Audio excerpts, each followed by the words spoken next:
John Dramani Mahama ko UN na omoto abano wo US honom no Ghana dinkunim on the reparation of the slave trade cost so 400 years ago. Ura yentra kroma ma monye propaganda na dress bawa na yetua ne ka Ghana ha oje akatua free eche minister bia no akọ postu president Mahama akọ deliver de. The reparation of the slave trade in Wasem ewo Ghana hanom no ene the international community no ayenanado danko Akufo Addo ene start kan Wasem enti senanado danko Akufo Addo initiative process bi na se president Mahama penso oba betoa so ne yeto so aba eno aba ba ye president Mahama legacy ebinsi da awurade Yesu Nanado danko Akufo Addo sat ayiri a NDC fo person omu dubleti na omu de kata niema so a teacher fo amu ntua omoka net fo amu ntua omoka ayi alawa enko road contractors amu ntua omoka so senior abai mo pesa mo de kata so nti mo se president akwa deliver na president ne di proposal call UN say reparation of slave trade no yemfrase ne yen compensate omo na ye president John Mahama initiative me katre mu prince munya ntro ne akohwie enya president John Dramani Mahama and initiated the reparation of slave trade compensation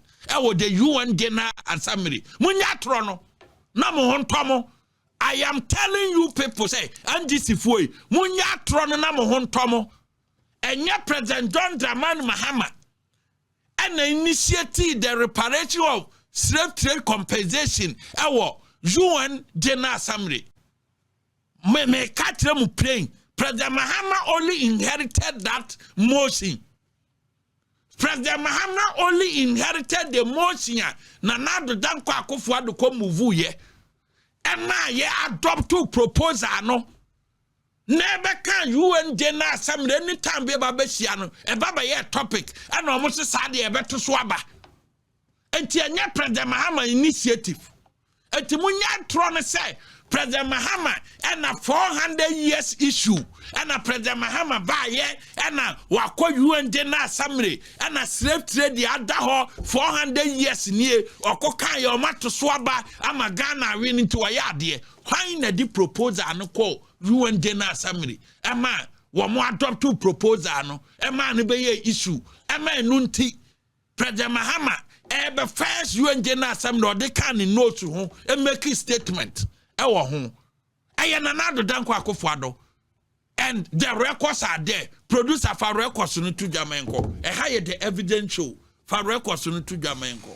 It is time to acknowledge openly that much of Europe and the United States have been built from the vast wealth harvested from the sweat, tears, blood, and horrors of the transatlantic slave trade and the centuries of colonial exploitation.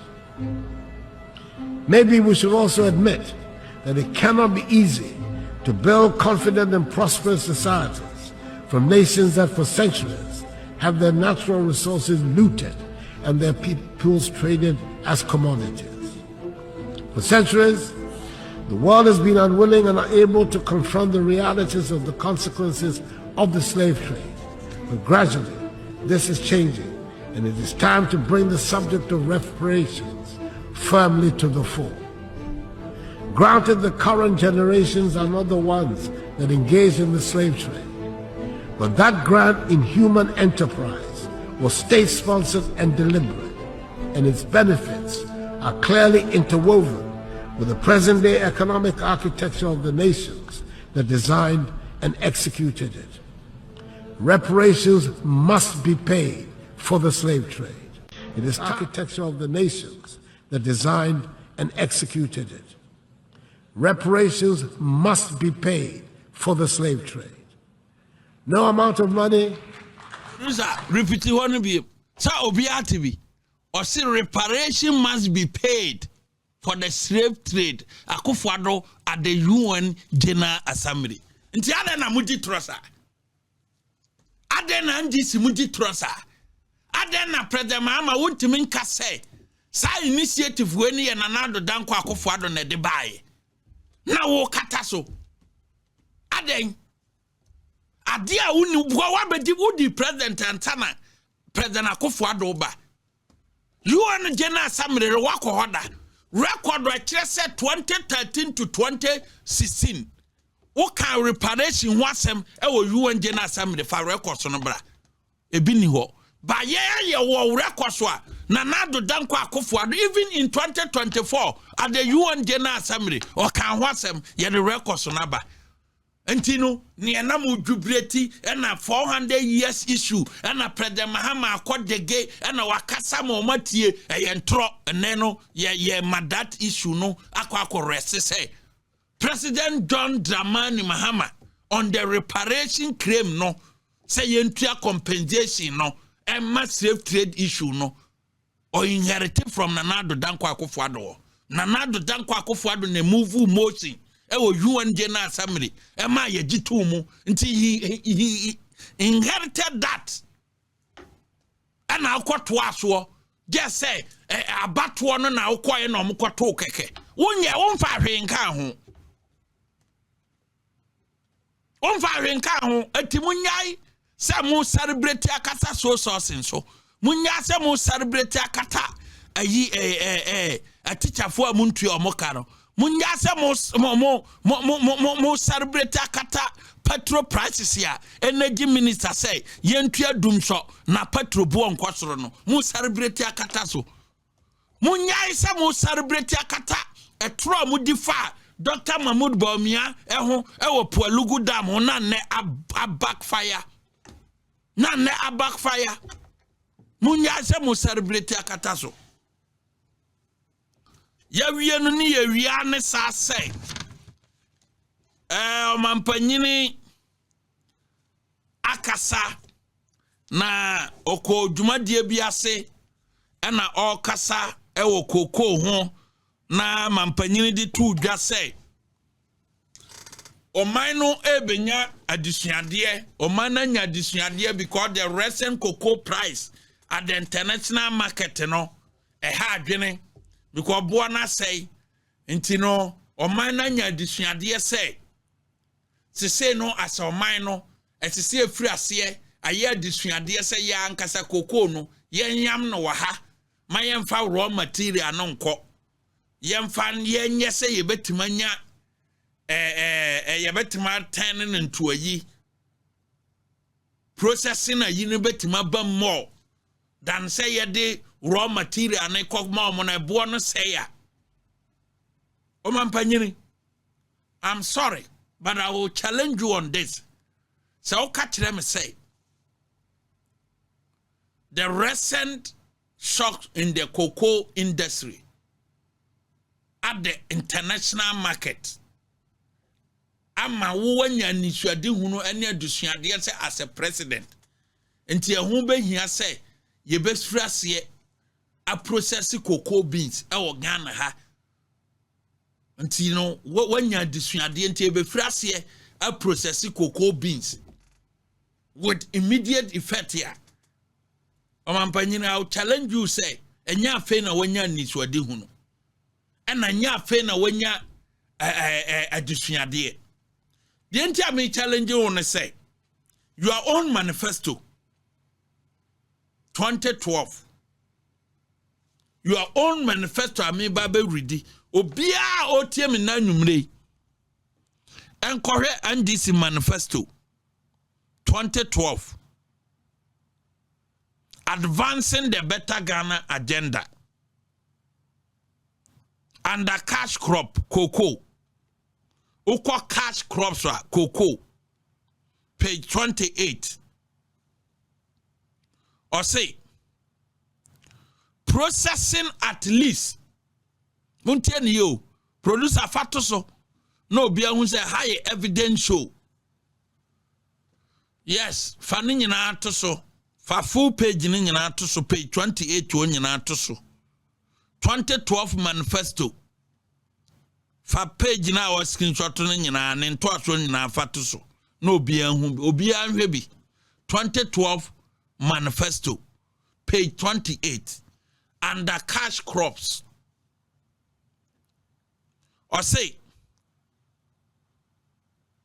processing at least 60% of the cocoa beans produced in Ghana by supporting all the major chocolate manufacturing companies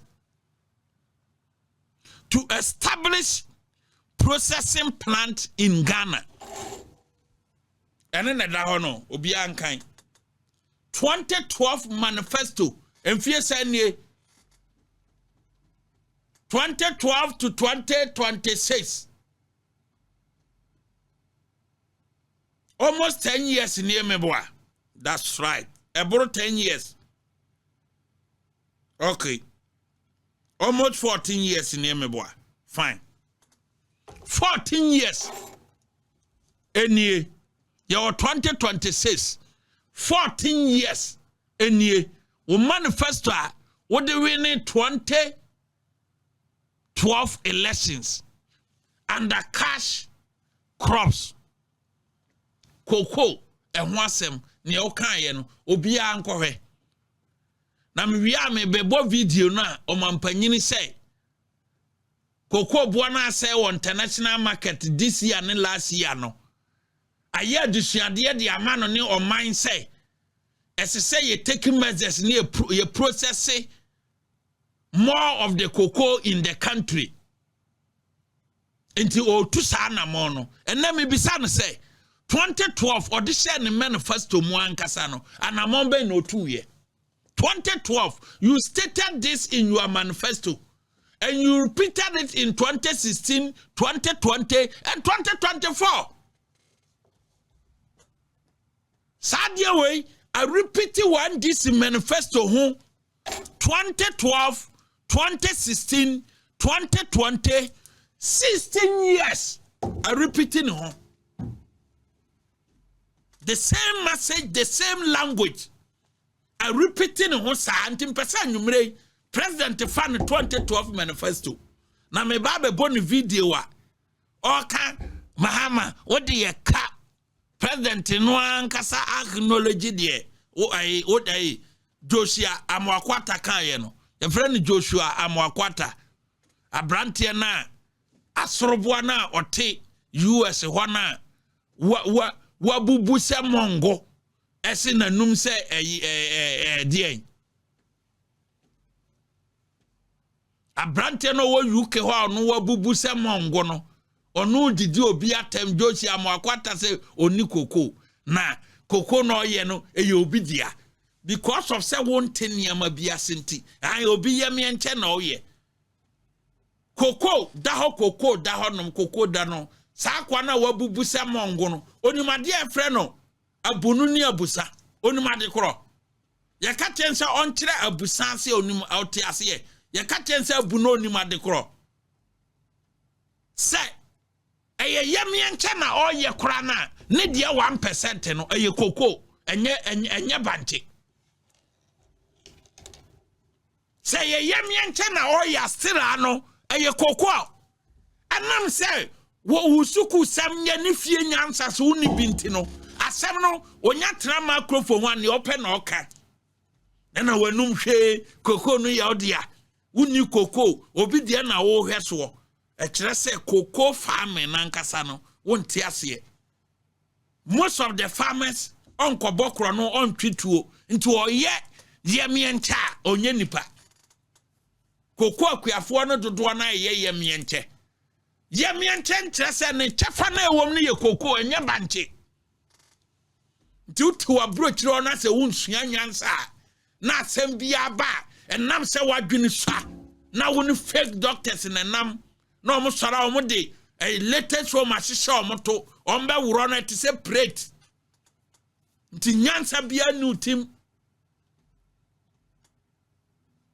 no aka ena koko no ye obi dia wo koko oye yemian child what it means in say ne chefa wom nti enye oye yemian child onye yemian child nkwaje banche So ye cocoa ni na se cocoa no ye yemiencha. Ye nye cocoa yemiencha nkwaje banche.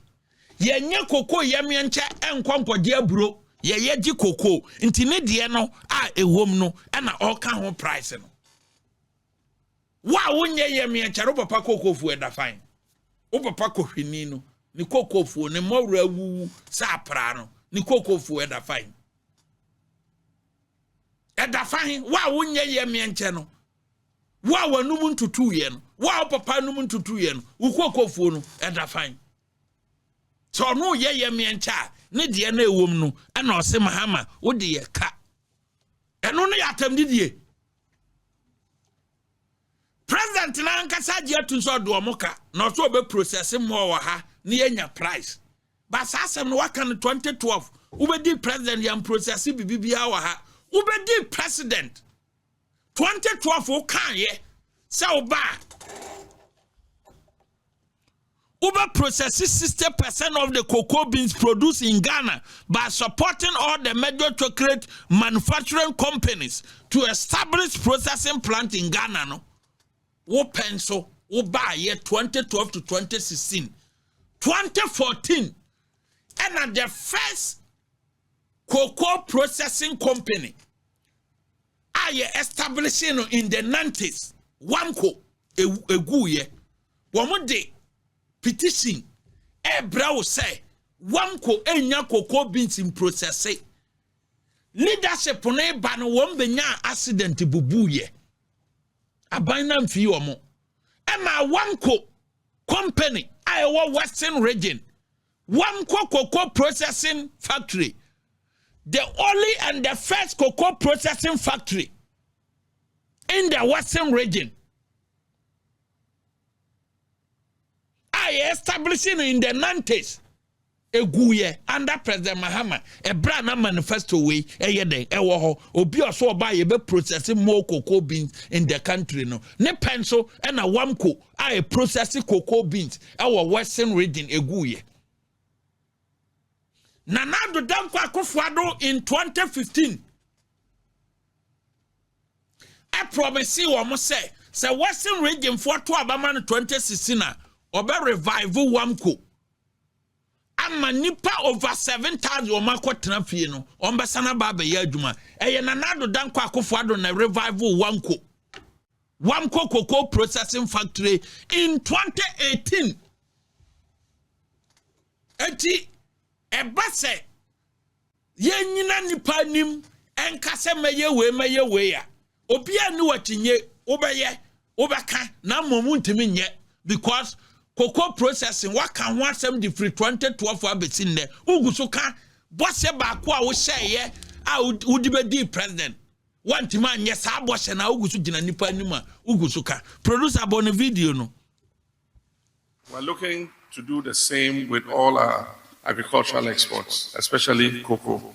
The recent incident with cocoa, with the prices plummeting, and you see all the videos of Mahama Wodiyaka of cocoa farmers protesting in the cocoa farms. And it is because for almost 70 years after we gained independence, we're still exporting raw beans to the world. I believe that what has happened in the international market should be a wake-up call for us, and that we must allocate more of our beans, and we're taking the first step to doing that. We're looking to do the same with all our agricultural exports, especially cocoa. The recent incident with cocoa, with the prices plummeting, and you see all the videos of Mahama Wodiyaka of cocoa farmers.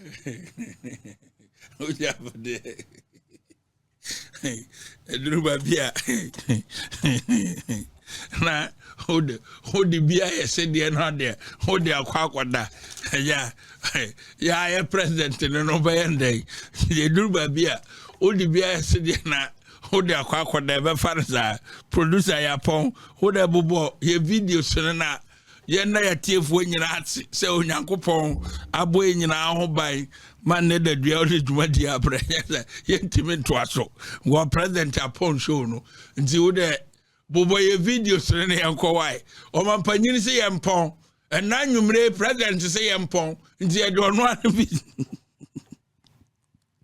di yapon. We're looking to do the same with all our agricultural exports, especially cocoa. The recent incident with cocoa, with the prices plummeting, and you see all the videos of Mahama Wodiyaka.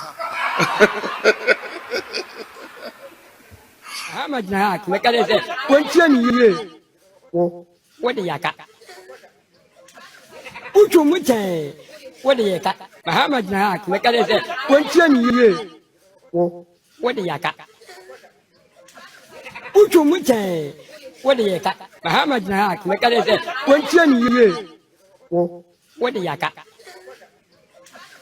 Uchumuche, what do you cut? Muhammad Nahak, Mahama, what do you cut? Uchumuche, what do you cut? Afiso, Bobby Posiara Coco no ini Nasekia for your 500 say, yes, you may be Tiadi, Yamu Ahmodin strong copa. Sanka we FDA adjust say a year. Sanka and never for one saka won't see Canada. Na wentu mienye Joe Mahame Wakayo na